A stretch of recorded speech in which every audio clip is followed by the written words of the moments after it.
Muslims love to claim that the Prophet Ibn Abi Kabshat allegedly split the moon by the will of Allah as a miracle he performed to prove his prophethood. Such a celestial event was supposedly witnessed by his people, then continued to transmit it with a method that made some deny history. How many of you heard of a man named Alexander? Call him the Great. Conqueror. What did he conquer? Egypt, Central Asia, parts of Europe, parts of India, Persia. It's an extraordinary event for a man to conquer that large parts of the world in that short period of time. Is amazing. Who saw that? Who's the eyewitness? How is that eyewitness's memory? How is that eyewitness's moral character? How many eyewitnesses do we have? Can we verify that? And who did that eyewitness tell that information to until your history books wrote it down? Where's the sanad? By the double standard. If you're going to accept that, wallahi, we will bring more evidence about the splitting of the moon than that.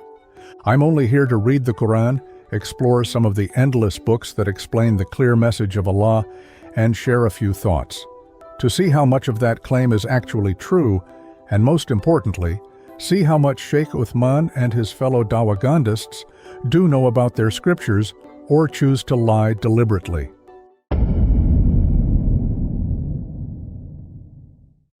Miraculosclerosis is a condition I've diagnosed Muhammad for being a prophet that can't perform miracles, and that's according to Allah himself. If you stick strictly to the Quran with no external sources, you won't find anything that speaks about Muhammad doing something extraordinary, let alone supernatural. In fact, the Quran says Muhammad was sent only as a warner, nothing more, nothing less. Or you cause the sky to fall upon us in pieces as you have claimed, or you bring Allah and the angels before us. This is how desperate the Quraysh tribe was. What was Allah's response? Say, if there were upon the earth angels walking securely, we would have sent down to them from the heaven an angel as a messenger. In other words, Allah, who is in reality Muhammad himself, dismisses their demands outright. He argues that he is merely human, just like previous prophets, yet unlike them, he excels only at storytelling, repeating the tales of the ancients. This pattern of deflection and retreat is consistent throughout the Quran. Whenever Muhammad is challenged to perform a miracle, the response is always the same: no, and here's why.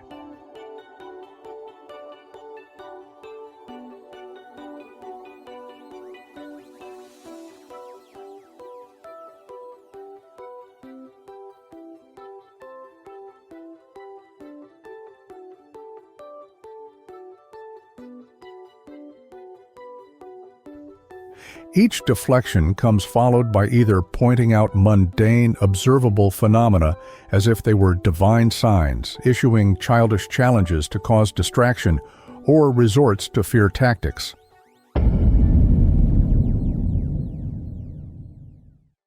So there are some theories, and NASA and all these organizations that go out and they research, they have no eyewitness accounts. But one of the theories is that there was a giant impact. This hypothesis has been put forward. Now, this is an extraordinary claim as well, without any actual evidence. What are some of the indications that this may have happened? Well, they said, well, the moon has an orbit kind of like the Earth in its core and this, and they found many traces, even though we have no such crater. We indeed have a theory alongside a set of hypotheses of how the moon was formed billions of years ago.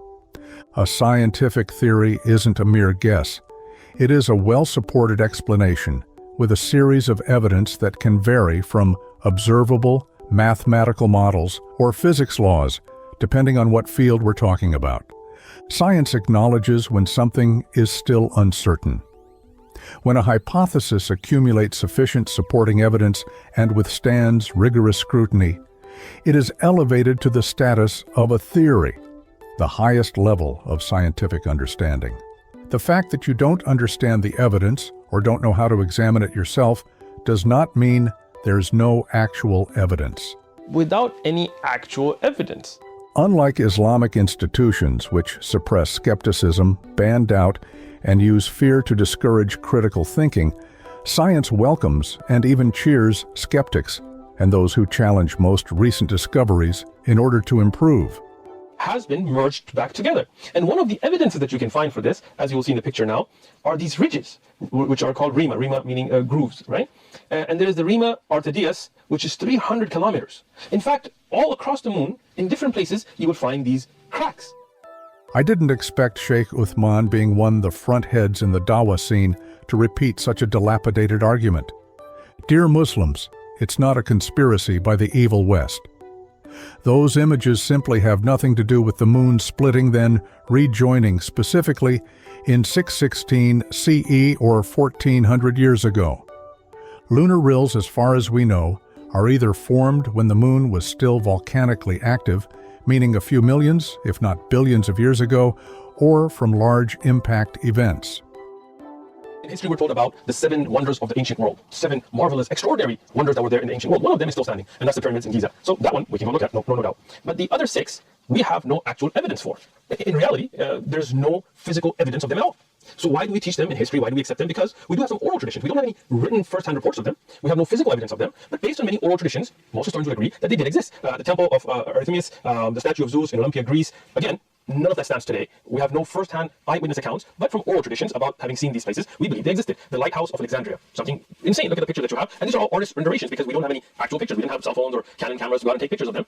But based on oral traditions, we do believe that these extraordinary structures existed. The famous Colosseum. In history, we do indeed make guesses based on what we've discovered from ancient manuscripts, papyruses as documents, coins, stone tablets, remains, cities as archaeological evidence, and worst of all, oral traditions. As for the examples he proposed, you can look them up to see how we've inducted their existence. You'll see that the more and stronger evidence we find, the more certain our understanding and knowledge become. Strong oral narration chains will not always help you. In academia, when a piece of historical knowledge is missing, it is acknowledged as missing and taught as missing. There is no pretense of certainty where none exists. What you have listed so far from pyramids, Temple of Artemis, and the status of Zeus are indeed extraordinary things we people are amazed of, except they are not supernatural in such a way we can't understand nor explain how they were done. Unlike the claim that the moon split and rejoined, which defies known natural laws, it is a game of false equivalence comparing apples to oranges. The implications here are based on a broken logic that reads as follows. Proposition: the moon splitting was an extraordinary event, orally transmitted. Premise: people accept other extraordinary events in history that were also orally transmitted. Conclusion: therefore, denying the moon splitting while accepting those events is inconsistent, and thus, Muhammad must be a prophet. Why the double standard? Denying the occurrence of the moon splitting and accepting the existence of, for example, the statue of Zeus isn't a double standard, as Uthman is trying to paint it. The moon splitting into two is a supernatural event, something no one has ever witnessed anything remotely like it since the invention of the camera.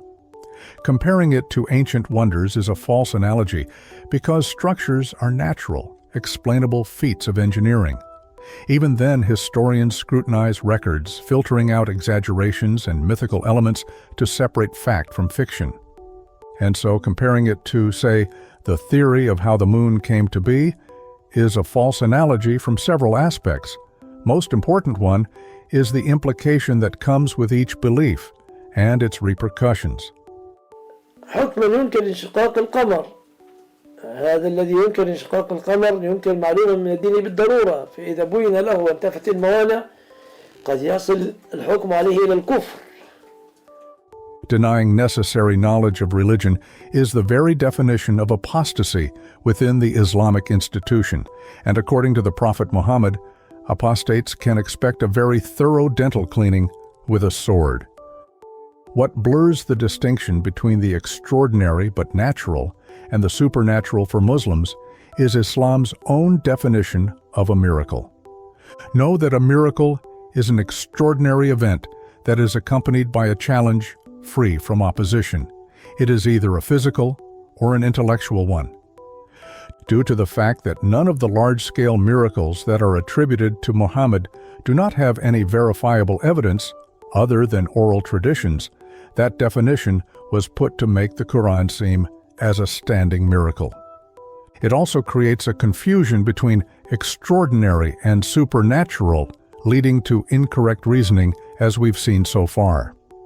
During the medieval ages when, again, the moon was splitted, if and just if the monks claimed prophecy and no one dared to challenge them, they would have perfectly met this definition, therefore considered to have performed a miracle.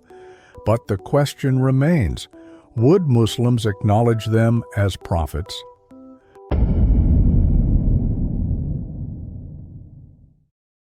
On a calm full moon night in the 7th century, around 616 CE, 5 years before Muhammad's migration to Medina, somewhere in the heart of Arabia, he was challenged to prove his connection to a divine agency. He prayed. He, Muhammad, prayed to his Lord for support. And just like that, the wicked evil pagans of Mecca looked up to the sky and saw the moon split in half, one part resting on a mountain, the other on some other mountain. The exact mountain names in the moon-splitting reports differ significantly from one account to another. One report states that the moon halves were between Safa and Marwa. Another, from the same supposed eyewitness, claims they were between Abi Qubays and Kainuka, a location I pinpointed using GeoInt analysis of a Mecca Guide video. هذا الجبل يسمى جبل أبو قبيس. هذا الجبل يسمى جبل أبو قبيس وأما One account claims it was seen from Medina, resting on Jabal al-Nur, which is 5 kilometers north of Mecca. Most reliable, supposedly, an eyewitness claims they were in Mecca when Muhammad was challenged, and in another report he claims they were in Mina, not Mecca, a place that is 6 kilometers away from Mecca. Some narrations don't specify any mountains at all. And finally, all accounts do not seem to agree on the exact motion of how the two halves were disconnected, despite being reported by the same supposedly eyewitness. Please take some time and read the following table to really understand how inconsistent and contradictory these reports are. As you can see, they do not agree on a certain location, yet most of them are graded as authentic. We will discuss them one by one a little later on. Although the event is definitely a supernatural one, yet we can try to put it into perspective with basic math and simple trigonometry to see if those reports do add up or not. Following the data we have in a literal sense leads to nothing but a clear contradiction to the main claim, finding that the separation wouldn't be visible to the naked eye. Ignoring the data, however, and imagining that the two halves could be positioned between a finger pointed to the sky, that's roughly 2 degrees, results in a 13,400 kilometers physical distance, which is, with ignoring every law of physics and the catastrophic consequences such an event would unleash, a bit more reasonable. For such a massive claim, Muslims better have massive evidence. اقتربت الساعة وانشق القمر وإن يروا آية يعرضوا ويقولوا سحر مستمر. Dear viewer, regardless of your background, I only ask to forget all the nonsense you've heard about the moon splitting on the internet, forget what squarehead Salafis say, and critically think about the following. Where does the chapter explicitly say that the moon was split in two? The literal translation of the word inshaq isn't split, but rather cracked. The usage of the past tense, him saying, was split, doesn't necessarily mean it happened prior or during revelation. Using past tense could be used to infer future by bonding it to an event that is known to yet to take place in order to emphasize the meaning. This kind of linguistic nuance is a bit complicated, and going deep in grammar, especially Arabic grammar, is out of the scope of the video. But I think you've got the idea. The second verse begins with in a shurtiya that refers to the conditional if in Arabic that may infer future possibility, not a report of a past event. Condition, him saying, if they see. See the moon splitting from verse 1. The thing we're discussing, whether it did in fact happen or not. Result, him saying, turn away and say, it's the same old magic. It is clear that the two verses are describing a future event close to doomsday, giving us, disbelievers, time to dismiss it upon seeing it. Besides, the author is straw-manning skeptics and assuming people believe magic or sorcery are a real thing, while the only one asserting it in the Quran itself. If the verse was actually confirming what happened back then, during that very specific night, the wording must have been something like, رَأَوْهُ فَأَعْرَضُوا وَقَالُوا سِحْرٌ مُسْتَمِرٌ. Based solely on the Quran without relying on external sources, it's reasonable to interpret this verse as a description of a future sign of doomsday, not a past miracle. The Quran names individuals explicitly when revealing personal matters. Some of its verses were revealed upon very specific people, and contains an entire chapter addressing Muhammad's marital problems. Yet when it comes to a great astronomical and supernatural event, it couldn't convey a direct, clear message not open for interpretation. First two ayat, these two verses clearly state that this happened, clearly state that this happened, clearly state that this happened. Similar objections are nothing new. Skeptics addressed them to Muslim scholars in the past, and here we read their responses. In Tafsir al-Mizan, we find names of Muslim scholars who argued that the verse describes a future event. But the author, al-Tabatabai, counters this view by resorting to the common view among scholars and ultimately to the second verse, which is an invalid reasoning as I've explained. If the event were to happen at the hour, there would be no reason for disbelief or accusations of sorcery, as the truth will be undeniable then. He claims that, as if he can foretell how non-Muslims would react on the imaginary Day of Judgment, or as if, when the Israelites crossed the Red Sea with Moses, yet still turned to worship a golden calf, they somehow had the luxury of deniability. From Tafsir Iz al-Din ibn Abdul Salam, we see that he acknowledges different interpretations, including the possibility that it refers to a future sign of the end of times. However, he ends with reporting the majority of scholars' opinions. The same applies to Tafsir al-Samani, where he acknowledges the objection but attempts to refute it by citing supposedly authentic narrations. He argues that if the event hadn't happened, other companions or tabi'in would have objected to the claim, assuming the honesty of hadith collectors, and that they would have recorded such objections to Muhammad's prophethood. Tafsir al-Nisaburi also presents the objection speculating that transmitters were satisfied with the tawatur, or mass transmission, of the Quran. He proceeds to double down on the claim to affirm Muhammad's prophethood therefore cannot be a sign of the end times, which is a clear circular reasoning. The thing in common so far is the mention of hadiths that are authentic oral traditions of either the prophet or his closest companions. That's what traditional Muslims use to interpret the verse as a historical event that took place during the first era of Muhammad's prophethood. As for the Quran alone, isn't a good basis to prove such a claim.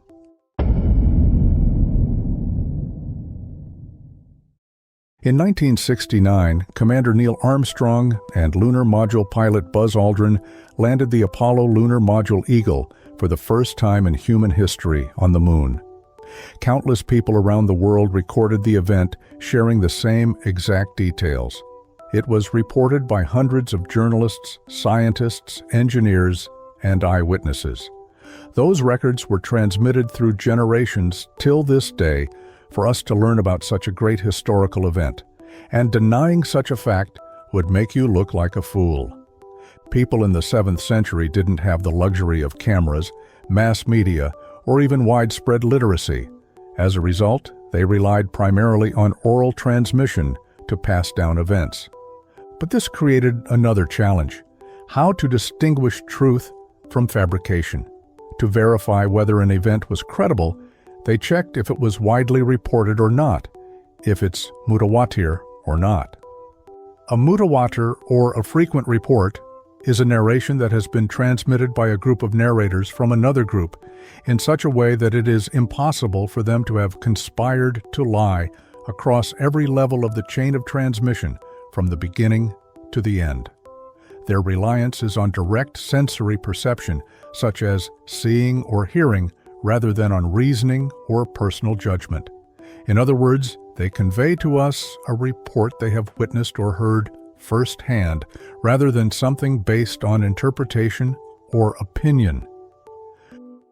Say, for example, you frequently visit a distant village for trade. Every time you go there, you at least interact with 100 people. One time, when you were at the market doing your usual trading with the locals, suddenly a group of 5 people approached you and told you that they saw a great yellow double-headed flying elephant in the sky prior to your arrival. You excuse them and go about your day. Yet you still want to confirm whether they lied to your face or not, so you start asking other locals just to receive negatives.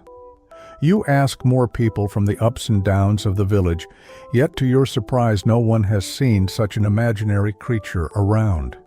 You asked people from nearby villages if they saw something, to which they also replied with, "We didn't see anything." To determine whether such an event would be considered true or false within the Islamic framework, let's first read a few things from Al-Wajiz fi Usul al-Tashri, Section 2, on reports types.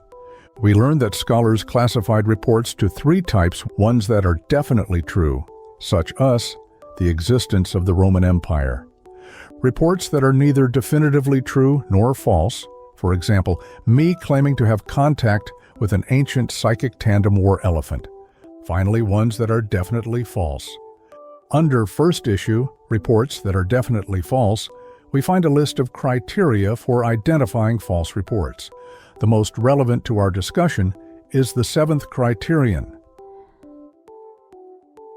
Proposition: if an event is truly extraordinary and has strong motivating factors for its transmission, then it should be widely reported or considered mutawatir. If only a handful of people claim to witness such an event, while the majority who were in the same environment and would have every reason to mention it remain silent, then the report is deemed unreliable by default. Premise: the claim of a flying double-headed elephant originates from a small group of men who likely spent their time together. Despite the event being supposedly grand and highly visible, no one else in the entire village nor nearby ones reports witnessing it. Conclusion: the reports of a flying double-headed elephant are false. Now let's apply the same logic to the moon splitting. Looking at this map, it becomes clear that any celestial event of such magnitude would have been visible to millions of people across vast regions, regardless of its time span. No matter what time of the day you provide, great empires and many civilizations would have seen it, from the Sui dynasty, Chalukya dynasty, Kalachuris of Mahishmati, Western Turkic Khaganate, Sassanid Empire, Aksum Kingdom to the Romans and Byzantine Empire, just to name a few. And to say that all people at time were sleeping, we say, is that definitive or possible? If definitive, then it would be a positive claim that must be proven first. If it's only a possibility, we say, anything that is subject to possibility loses its validity as an evidence. The excuse of, "it was night, therefore most people would have being asleep," is a very weak and dilapidated one. If that's really the criterion, then why Meccans were an exception? Why do we have an alleged eyewitness from Medina? Why weren't they asleep? Why didn't other Arab tribes record it? And more importantly, why didn't word of such a colossal event reach neighboring civilizations, despite Arabs at the time having active trade and diplomatic contact with the Copts, Romans, Sasanians, and others? Even if the so-called evil pagans of Mecca dismissed it as mere sorcery, rumors would have inevitably spread. Travelers, whom they allegedly consulted as external witnesses, would have carried the story back to their homelands, fueling curiosity and documentation. Yet, it's dead silence, and that silence becomes even more deafening when we consider that cultures had various nighttime activities: traveling, watchmen, astronomers, and regular stargazing.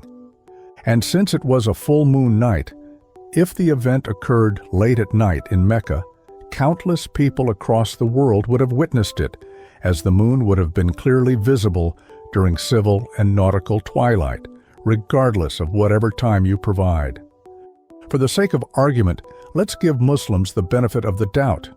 Let's assume the vast majority of people in the concerned region just happened to be asleep, distracted, indoors, or perhaps it was cloudy that night in some areas. Even in the worst-case scenario, we'd still expect at least hundreds or even thousands of people that had witnessed, then narrated to their offsprings or closest ones, to be a part of their folklore later on. As we all know, words travel fast, then ultimately reported and recorded such an earth-shattering event. Having all that said, how many historical accounts outside of Arabia do we have that specifically mentions anything about the moon splitting in half, then rejoining during the 7th century? None. Out of the countless millions of people across the world, God supposedly chose to withhold his final miracle and his last direct contact with humanity to a handful of men from Arabia. So, how many Arabian people saw this grand event? 1,000, maybe half, only 100, 50? Just 8, only 8. Many reports. We can go on. We only have 8 supposedly eyewitnesses with inconsistent, disturbed, and contradictory reports from 8 men.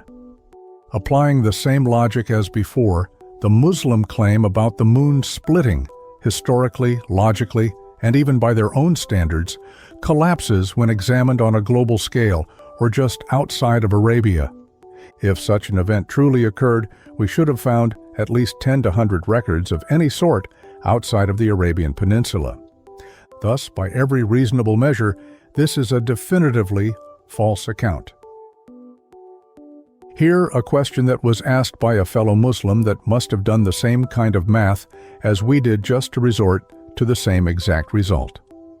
Why isn't the incident of the splitting of the moon considered among the reports that are definitively false, even though we believe in it, despite it being narrated by only 3 companions, the Muslims asked. To which they answered, "Don't worry, it's mentioned in the Quran," laughed to his face by citing a hadith, told him he should have faith. Then finally they pasted Ibn Hajar's apology, a response with no answer.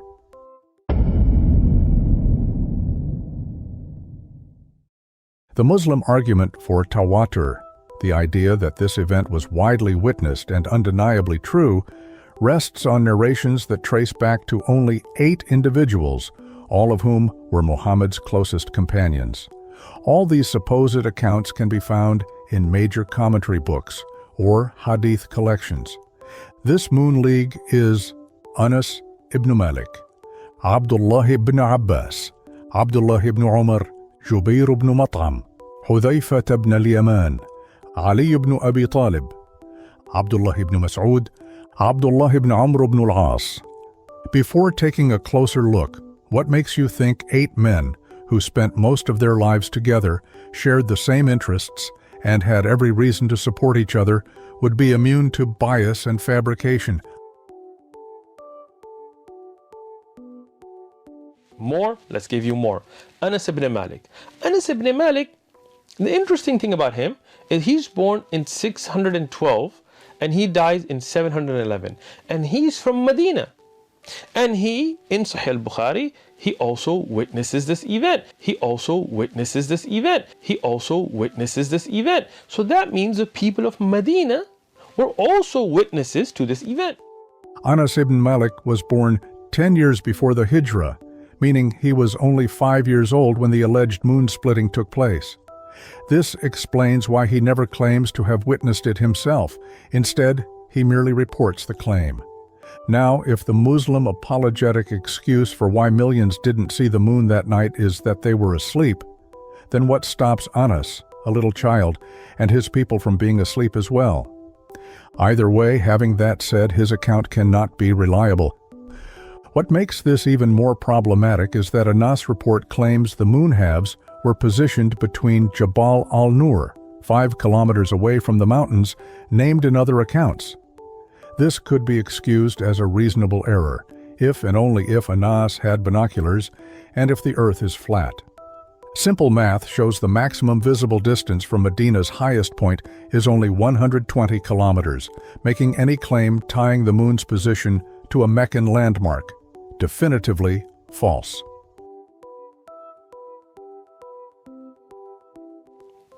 Abdullah ibn Abbas, also another witness, also another witness, also another witness, authentic. Beside that, the accounts that are attributed to Ibn Abbas carry various inconsistencies. They all share one thing in common. He never declared that he saw it happening. Ibn Abbas was born 2 years prior to Muhammad's migration, 3 years after the alleged event, meaning at the time God split the moon in half, he wasn't even born. That explains why he never says, "I saw," but rather reports the claim itself. In more technical words, he wasn't a first-hand eyewitness.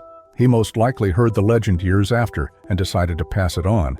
Therefore, none of his accounts are reliable. In Bidayah wa Nihaya, in one of the famous books of Islamic history called Bidayah wa Nihaya, it is also reported by Abu Nu'aym and is also reported by Ibn Sayyid al-Nas. In this narration, it lists non-Muslims who were eyewitnesses. Ignoring the fact that Ibn Abbas's account, which names the so-called evil pagans who challenged Muhammad and allegedly witnessed the event, is graded as weak.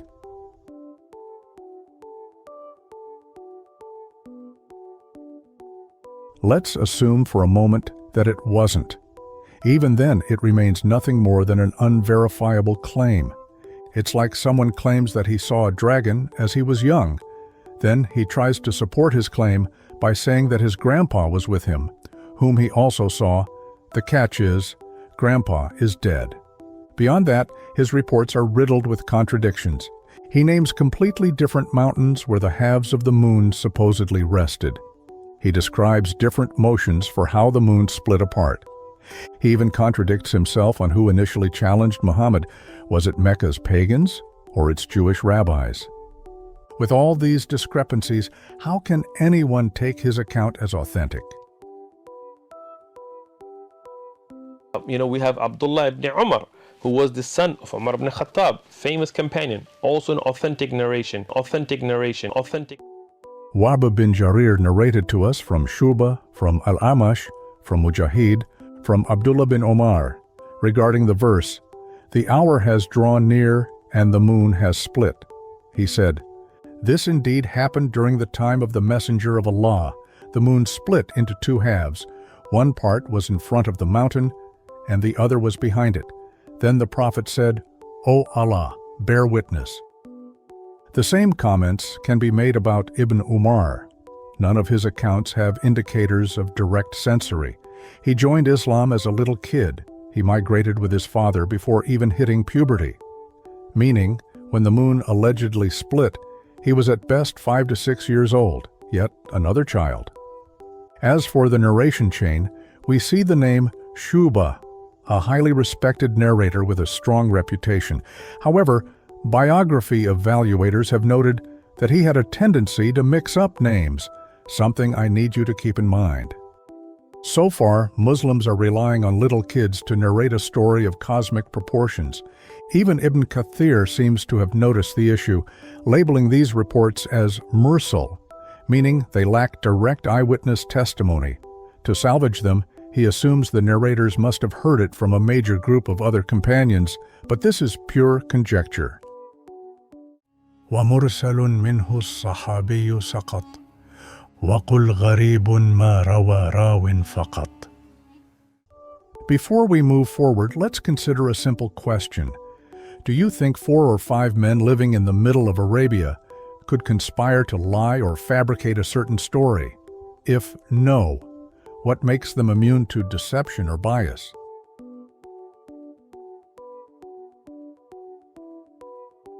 Abu Dawud al-Tayalisi narrated to us saying, Shuba narrated to us from Al-A'mash, from Mujahid, from Abdullah bin Amr regarding the verse. He said, "This indeed happened during the time of the Messenger of Allah. The moon split into 2 halves. One part was in front of the mountain, and the other was behind it. Then the Prophet said, 'O Allah, bear witness.'" At the time of the alleged event, Ibn Amru was a grown, educated man, one of the masters of Quraysh, alongside his father, Amru ibn al-As. Given their status, it's reasonable to assume both were among those who challenged Muhammad. Yet, the account attributed to him contains no indication of direct sensory perception, no details of the event, nor any mention of his personal experience. For example, how he thought at time it was mere sorcery. Moreover, the wording of his account is nearly identical to Ibn Umar's, making it highly likely that Shu'bah simply mixed up the names when re-narrating this tale. The funny thing is, Muslim scholars who often brag of being critical of their traditions. Here they are leaning to the idea that the account belongs to Ibn Umar, who was just a child at the time, and of course was awake at night, and among the men challenging Muhammad, instead of Ibn Amru, a grown man. Why? Maybe because Ibn Amru was a former pagan, and that's just too inconvenient for the narrative. Despite the fact that Ibn Amru allegedly witnessed the event, he and his father, Amru ibn al-As, who most likely would have witnessed it as well, both remained unconvinced, only embracing Islam over a decade later, 12 and 13 years after the alleged event respectively, only after Muhammad had assembled a great army, and the news of whose once was a caravan robber started to conquer the neighboring Arab tribes began to spread, and his father, Amru al-As, only converted after he realized that the Muslim swords would eventually reach his neck. It seems divine spectacles weren't persuasive enough, but military power was. So he was from Mecca, and as a non-Muslim, he witnessed this account. He witnessed this account. He witnessed this account, and he has an eyewitness account that is on your screen. Muhammad bin Kathir narrated to us saying, Sulaiman bin Kathir narrated to us from Hussein bin Abdurrahman, from Muhammad bin Jubair bin Mut'im, from his father, who said, "The moon split during the time of the Messenger of Allah, peace and blessings be upon him, and it became two parts, one part on this mountain and one part on that mountain. The people said, 'Muhammad has bewitched us.' Then they said, 'If he has bewitched us, he cannot bewitch everyone.'" Once again, we see the same repetitive language. The narrator does not claim to have witnessed anything firsthand, but merely restates the claim itself, casually mentioning a mountain with no details whatsoever.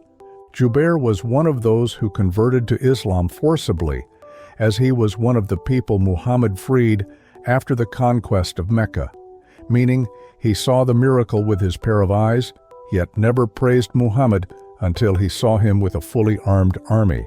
His heart was inclined to faith with a bribe of 100 camels, which is approximately $300,000 US, Muhammad gave him. Funny thing is, if we bother to read margin notes, there you find that the hadith is weak due to an interruption in the chain of transmission. Evaluators say that Abdurrahman did not hear this report directly from Muhammad ibn Jubair, but from his son, an unknown figure, making it ultimately weak. دعا المصطفى دهرا بمكة لم يجب وقد لان منه جانب وخطاب فلما دعا والسيف صلت بكفه له أسلموا واستسلموا وأنابوا.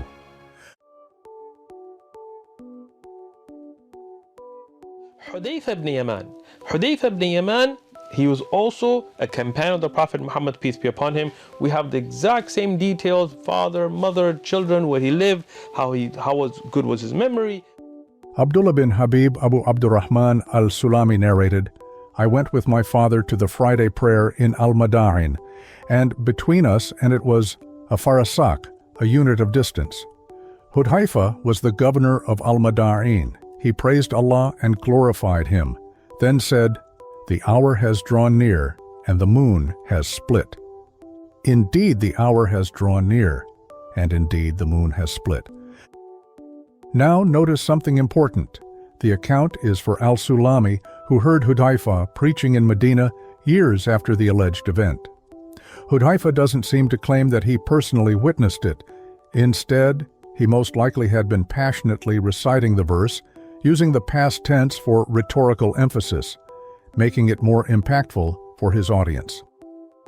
In Al-Jami li Ahkam al-Quran, we find that Al-Qurtubi asserts that Hudhaifa used to read the verse with an entire additional adverb before the verb split that supposedly clarifies that the moon was already split in the past, effectively closing the door on any interpretation that suggests the verse refers to a future prophecy. But here's the question: where did Al-Qurtubi get this from? I personally couldn't find it anywhere else. Even if it was true, it still wouldn't solve the problem, but rather make the two verses sound linguistically awkward. Moreover, if this variant does indeed solve the problem, why didn't it make it to the Quran Uthman has compiled and be the dominant reading? Either way, the account suffers from the same issues as the others, rendering it unreliable.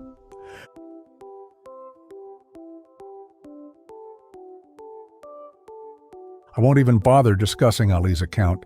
It's outright classified as weak and unworthy of serious consideration.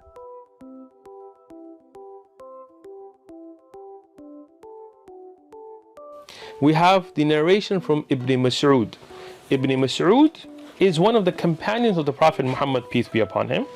And in the narration that is on your screen now, unlike other narrators, Ibn Mas'ud's life is relatively uncontroversial, as he had been with Muhammad since the early days of his preaching. Most of his reports carry an indicator of direct sensory perception. As he says, "I saw," which is, as we learned, something even Muslim scholars have required to accept someone's testimony. However, his accounts carry serious issues. The accounts, yet again, lack any uniqueness in language and sound similar to the previous ones. The landmarks he associates the halves with differ significantly, some that I wasn't even able to locate. He doesn't give any background details: why, how, and when did it happen, people's reaction and impressions. What did he personally think and feel, nor who specifically challenged Muhammad despite claiming he was with him at the time. Things you would expect from what is supposedly a first-hand eyewitness account. This undoubtedly raises serious suspicion when comparing it to less reliable alleged accounts. He gives conflicting descriptions of the behavior of the two halves, one time resting on a mountain, and one time one of the halves going behind it, something beyond supernatural. He once claimed they were in Mina, not Mecca. Again, it's a place that is 6 kilometers away from Mecca, and once claimed they were in Mecca, but one of the halves could be seen over Mina. Moreover, he reports that the Meccans asked travelers from various regions, those arriving in convoys, to confirm that what they had seen was not sorcery. This doesn't help the claim, but kills it at the spot.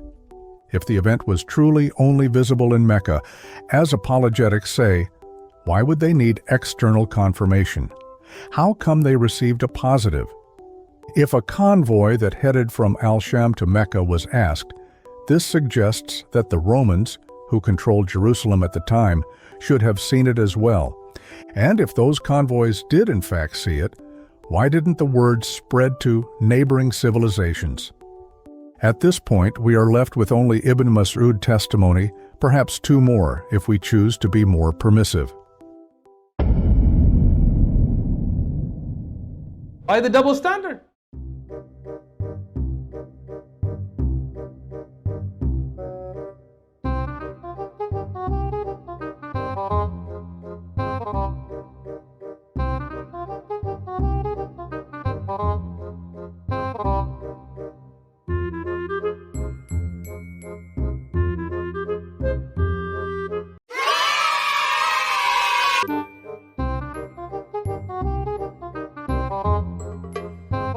Hold up. Wait a minute.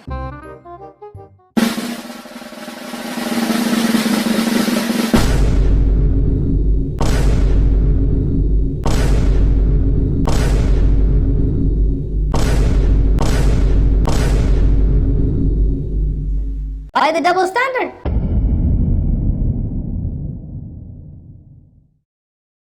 To recap, so far the evidence that Muhammad ibn Abi Kabsha split the moon in half and then rejoined it relies on the testimony of children as eyewitnesses, 2 5-year-old children, Anas and Ibn Umar.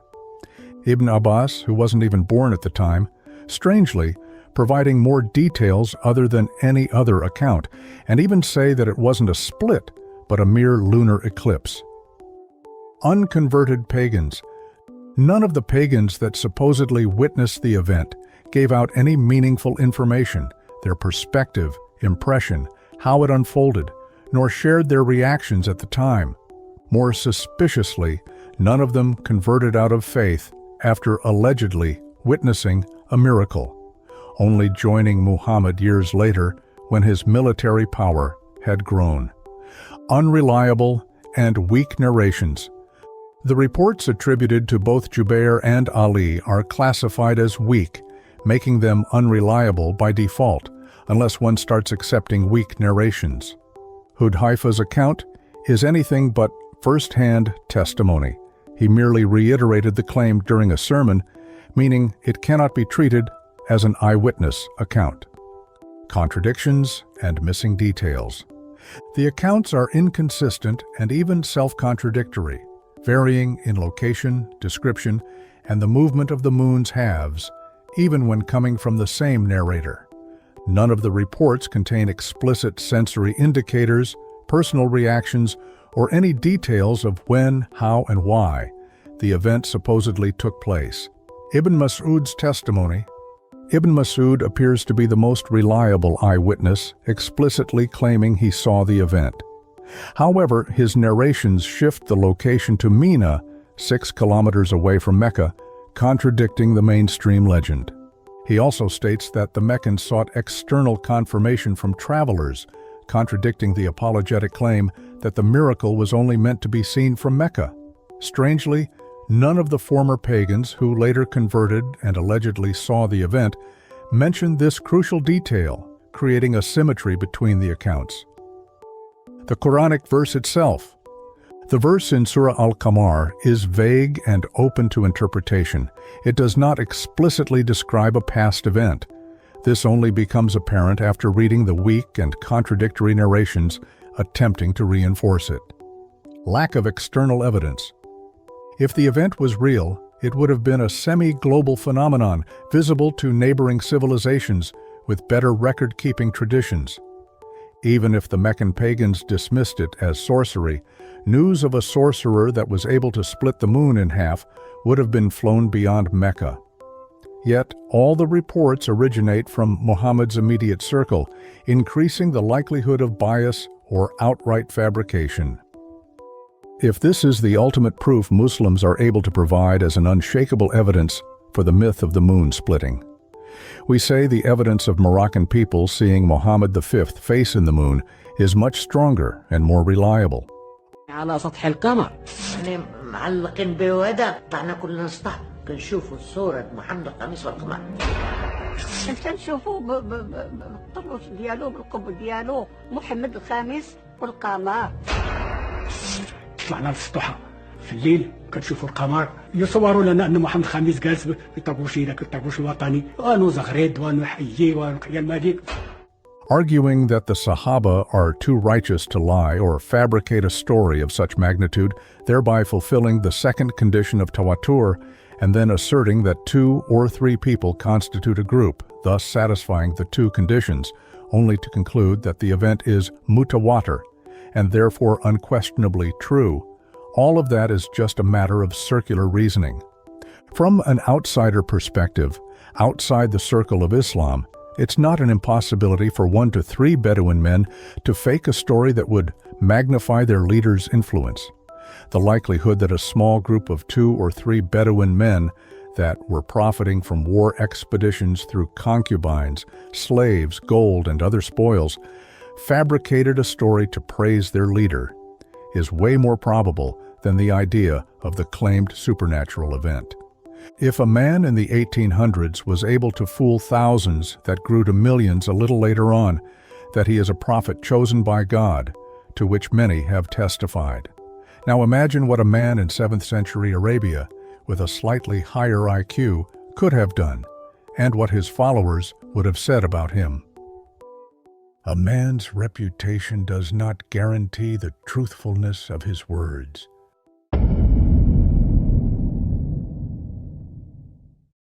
The lack of widespread transmission, both globally and even within the Islamic tradition, is nothing new.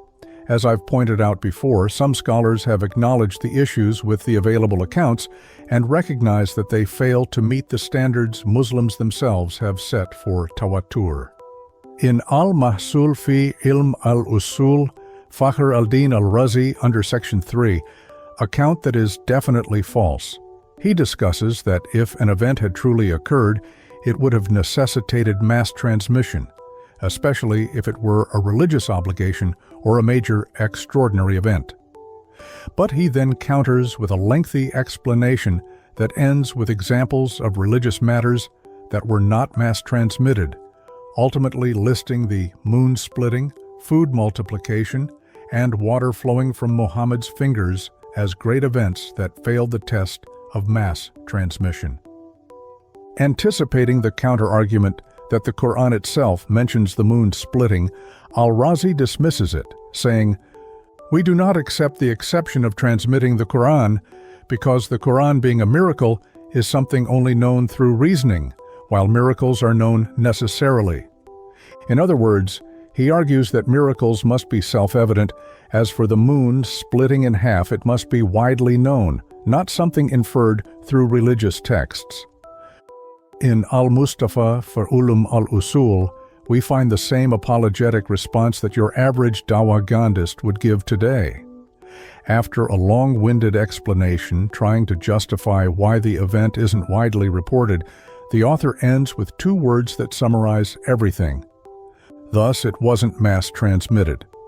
Another interesting read is found in Al-Manar magazine, Volume 4, pages 183 and 244, where a discussion on the moon splitting was initiated by Ahmed Zaki Basha, who believed that it never happened. It's too long to cover in full, but in short, they highlight some of our very objections, from the fact that it wasn't seen globally to how it fails to meet the standards of tawatur within the Islamic framework. They also address the absolute lie of the so-called unnamed Indian king, who allegedly witnessed the event, which we'll cover shortly. A more interesting long read can be found in Tafsir al-Tahrir wa al-Tanwir, where the author seems to acknowledge the absurdity of such a massive claim, demonstrating the conflicting reports and, most importantly, notes that the so-called eyewitnesses never actually witnessed it. He then presents the possible interpretations trying to tie the event to the natural world, suggesting it must have been a regular lunar eclipse. And even if that was the case, it would still count as a miracle since it happened on command. Problem is, such detail was reported by Ibn Abbas, who was a mere child at the time. And even if we entertain the claim, why should we believe that 4 Bedouins were somehow immune to lying or fabricating stories? Is it because a book testifies their righteousness? Circular reasoning at its finest. Lastly, this massive event that, as I've said, would have been baked into the local culture was never recorded by the earliest biographies of Muhammad. Although Ibn Ishaq's original work was lost, I thought it's worth noting.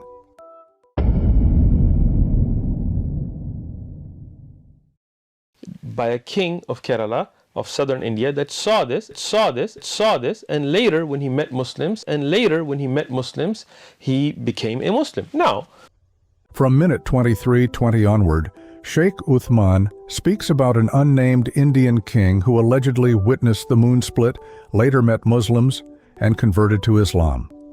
Some Islamic sources even claim that he traveled to Mecca to meet the Prophet himself. Yet, despite his supposed significance, this mysterious king, who supposedly traveled all the way from India to Medina with troops, workers, and horses, was never properly named in Islamic tradition. Even Muslim scholars dismiss the story outright, labeling it a fabrication.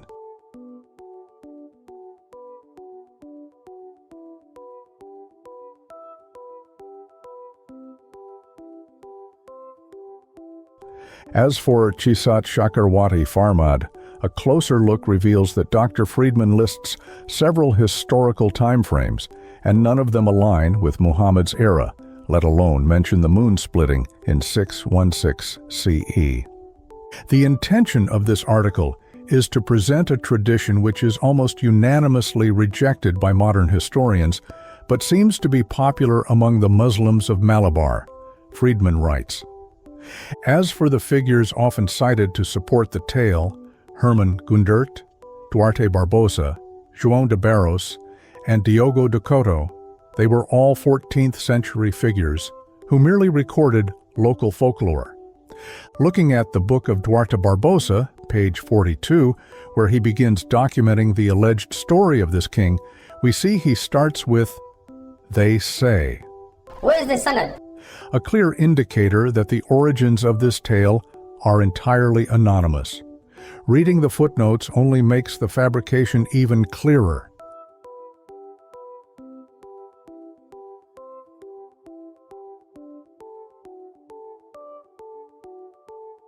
Number here. This is supported by what is documented in the book Tuhfatul Mujahideen by Sheikh Zainuddin, and this was also confirmed. The claim that the moon split in two is nothing more than a myth and fabrication, one that collapses under scrutiny. Even within the Islamic framework, it fails to meet the standard of mass transmission, let alone on a global scale, despite being an event that, if true, should have been self-evident to the world. It's easy to fabricate a fantastical story. For instance, I could claim that I and my followers saw the ancient psychic tandem war elephant flying over New York City. But if we ask New Yorkers, and not a single person witnessed it, my only excuse would be, no one must have seen it because everyone was sleeping. Which, of course, is a claim in itself that requires proof. This is exactly the case with the moon splitting. Lastly, it's worth remembering that neither Muhammad nor his followers spread Islam through miracles, nor by mere persuasion. In the end, the only miracle that convinced people was the sword.